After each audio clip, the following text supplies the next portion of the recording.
On the subject of cues, in the part 1 video you saw us go along to a company in Nottinghamshire called Cuecraft. They very kindly made a cue for me and we were allowed to film some of the manufacturing process. That cue now rests on this table. It's a one-piece cue with an ash shaft and a rosewood butt. A couple of nice inlays just to indicate that it is my cue. The weight is just under 18 ounces.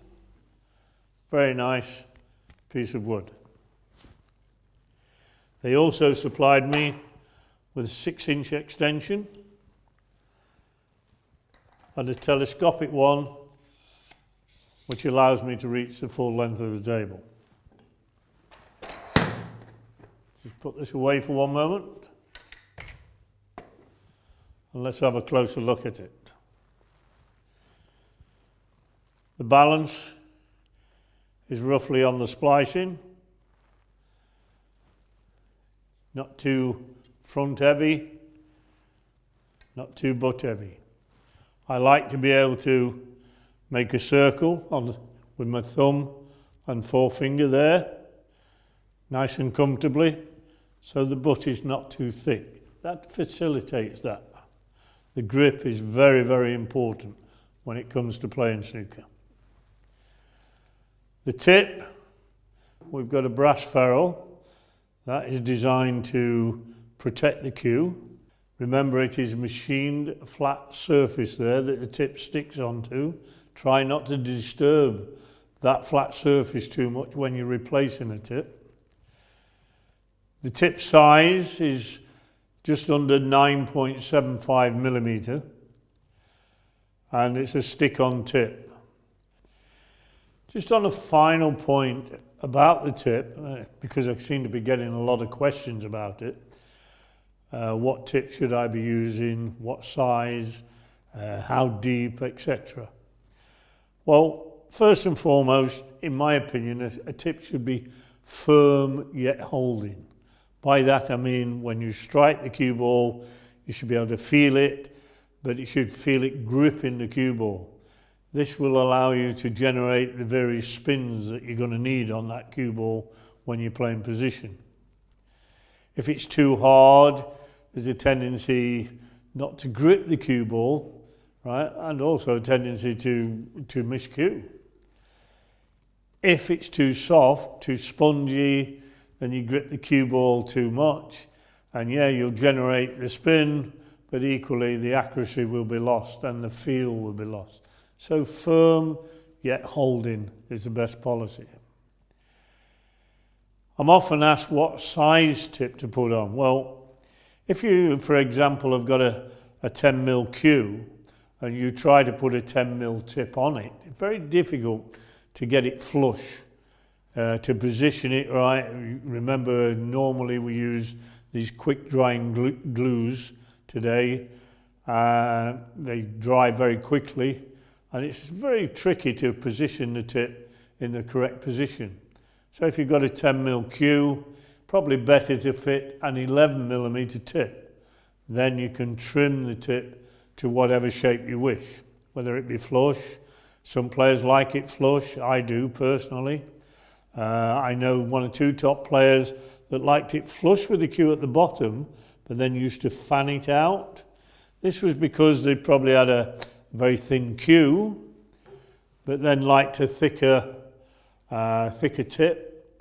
This allowed them to play the side, and there was slightly less deviation on the cue ball when they played with side because of the thinness of the cue.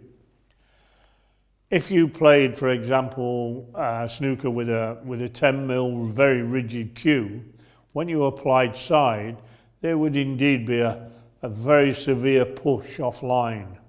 So there's a very fine balance to be found between the rigidity of the cue, the thickness of the cue, the holding of the cue tip. All these points need to be considered, and only experience will teach you that. I can't teach you that, no other player can teach you that, no other coach can teach you that. It's all about feel, what suits you as an individual. check that it's straight, you can roll it on the table. Not a true test. The real test is to look down it, twiddle the cue there, and allow your eyesight to judge whether it is straight or not. You'll be very lucky if there are not slight imperfections somewhere. Remember, these are handmade. When you make the comparison with my cue, my original cue that is, it's still an ash shaft. This is an ebony butt, slightly more robust, still the same thickness here. So both very good cues. My cue has a 3/4 joint. Some cues have a joint in the middle here. I personally don't recommend them because it's on the thin part of the wood, and to me they become a little bit unstable, a little bit fragile, don't give the stability that they need. They're handy for carrying around, I freely admit that, but not for playing really. I would not recommend them. 3/4 joint is fine, because now we're into the thicker part of the wood and it's quite stable. When it comes to the cost of the cue, what we're actually paying for is the expertise of the manufacturer. What we're looking at here is how he selects this piece of wood. Very straight grain, very rigid, but equally a little bit of flex in it. He chooses that, not really knowing how the cue is going to turn out until it's actually made. But only his experience will tell him that it is going to be a good piece of wood. Remember, when we go back to the part 1 video, we talked about the labour intensiveness around the butt area. For example, mine's got a minimal amount of labour here, but my friend's cue here, massive amount of labour involved in putting these veneers on. So this would be a more expensive cue than mine because of that fact. When we come to the cheaper club cue here, this one is machine made. It's a cheap wood called ramin. They tend to put a plastic tip on which they slide on. The butt is way too thick for my liking, and manufacturers should pay more attention, I believe, to the thickness of the butt. We haven't all got the same size hands. One of the professionals that I coach, very big hand, very long fingers, and needs a thickish butt. Right? If I picked his cue up, I would feel as I've got a brush handle in my hand. It's no good for me at all. Here, not quite sure what this wood is called, but it's very light. If you wanted to add weight here, you'd have to put a metal weight inside here to get the weight in the cue. It's very light, it feels as though there's hardly anything there at all. Also, one of the things I really hate is varnish on the butt. I hate the damn stuff, right? But some people quite like it actually on the butt, but they don't have any on the shaft itself. Personally, I don't like it anywhere on a snooker cue. When it comes to the maintenance of the cue, as we mentioned on the other video, please don't lean it against the wall for any length of time. That can create the cue to warp. Don't leave it in the boot of the car, as Neil Sanford said. In the boot of the car, it'll go through varying temperatures, hot and then cold, and that can damage the wood. When it comes to cleaning it, remember, water and wood do not mix.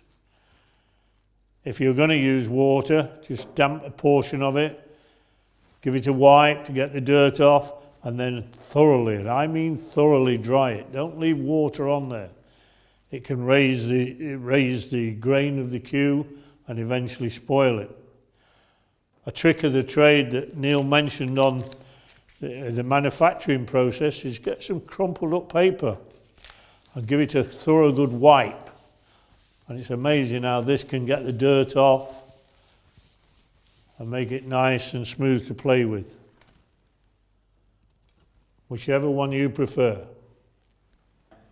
On the manufacturing video, you saw this joint being installed to facilitate a 6-inch extension here, which just allows you to reach the slightly awkward shot, or also to use the telescopic extension, which allows you to reach the full length of the table.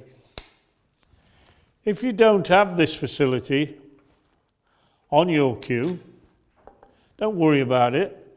You can always get these push-on extensions here.